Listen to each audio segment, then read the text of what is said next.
I know what you did last summer review. I can't believe the same mastermind behind Scream came up with this wannabe horror. The 90s marked a revolutionary shift for the horror genre as filmmakers started to focus on the slasher formula, thanks in large part to Scream's success.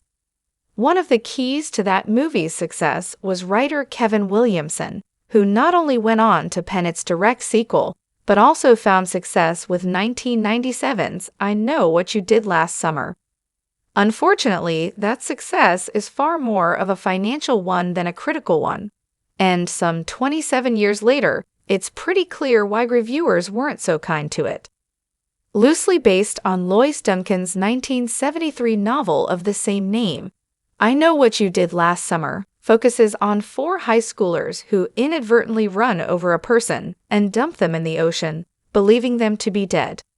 The main thrust of the story picks up a year later, with the group all having gone their separate ways, and as Jennifer Love Hewitt's Julie James gets a note from someone claiming to know what the group did, they are all stalked by a mysterious figure in a fisherman's suit who wields a hook. The slasher slant on the book proves far too simplistic. As previously noted, Williamson takes a pretty liberal approach to adapting Duncan's novel, adding a whole slew of characters to the I Know What You Did Last Summer cast with the goal of upping the potential body count. Additionally, he adds a subplot regarding a character having been blackmailed into dying by suicide, which is meant to be a red herring of potential suspects. Though hinting at characters being a slasher killer is a necessary element of the subgenre's formula, it's also one that could be handled far more subtly than how Williamson does it here. Even the killer's actions don't really make a lot of sense as I Know What You Did Last Summer storyline progresses. A lot of the choices made by the characters don't feel natural. Rather, they're a screenwriter drumming up unnecessary conflict to pad out the plot. The romantic subplot between Julie and Freddie Prinze Jr.'s Ray is arguably one of the biggest examples of just how poorly fleshed out and overstuffed the movie feels at times, with little to no chemistry or evolution being felt from their first reunion after having broken up to the final moments, in which they spew bizarrely intellectual dialogue, only to be seen on the phone talking like high schoolers in love for the first time. The characters' actions to escape the killer often prove hilariously bad. Ryan Phillips Barry nearly being run down by his own car has all the tension sapped out of the scene when you realize he's making no effort to go left or right to duck into the fronts of the nearby storefronts on the narrow road. Similarly, an entire crowd of people stopping Sarah Michelle Gellar's Helen from saving Barry and telling her to calm down despite her cries of murder is such a dumb hurdle and, again, unnecessary conflict. Even the killer's actions become absurd as the storyline progresses. One moment, the fisherman is plenty happy to be a meticulous stalker, slow-walking in the vein of Michael Myers, and doing little things to toy with the group, while the next he's suddenly driven to outright murder his prey, even in broad daylight. While the aforementioned blackmail subplot twist was likely meant to set up his atypical slasher tendencies, it still doesn't make a lot of sense in the grand scheme of things. Jim Gillespie's direction starts great and devolves to mediocrity.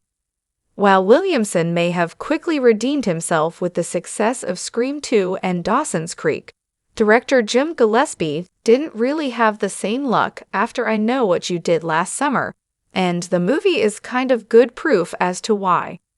The opening moments of the film are certainly gorgeous to look at as the camera sweeps through the rocky cliffs of California, standing in for North Carolina, and the campfire scene with our four main characters is also very well shot.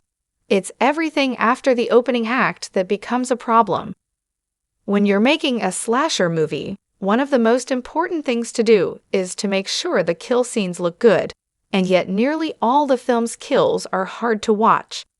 The camera work becomes incredibly shaky, the editing thoroughly choppy, and the actual looks at the dead bodies far too minimal to be effective.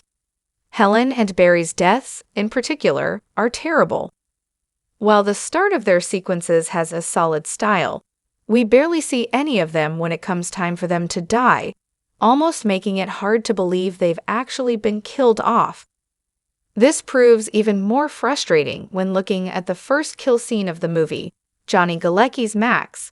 Filling the room he's in with steam from the seafood cleaning pots adds a nice layer of tension to the sequence, as we're not sure from which direction the killer will come, and the actual hook to his mouth feels appropriately brutal. And yet, despite the hook still being the killer's main weapon for the rest of the film, pretty much no other death proves as shocking to watch, even when a few are the main characters. Half of the main cast are in top form.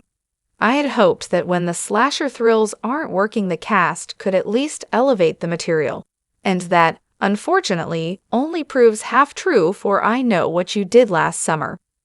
Hewitt has a truly gripping screen presence as she carries the final girl torch, not only capturing Julie's underlying intensity, but also believably tapping into her layer of trauma from the inciting car accident at the movie's start. Geller is also truly incredible as Helen, subtly layering in the character's sadness over her grand post-high school dreams not coming to fruition. It's sadly the men of the cast that prove to be somewhat underwhelming. Part of it feels like the script could be blamed for it, as Philip captures Barry's rich boy superiority well, but does nothing else with the role. Meanwhile, Prinze Jr.'s mild-mannered Ray never has the right energy for any given scene, though whether that's on him or the direction he was given is hard to say. At one point in time, I would look back on I Know What You Did Last Summer and marvel as to why it wasn't better received, as it's still a generally enjoyable time.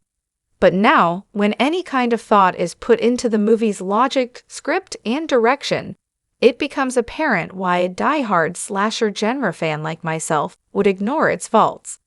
In the grand scheme of things, at least it's not nearly as bad as either of its sequels, and still one of the better efforts of the genre of its era.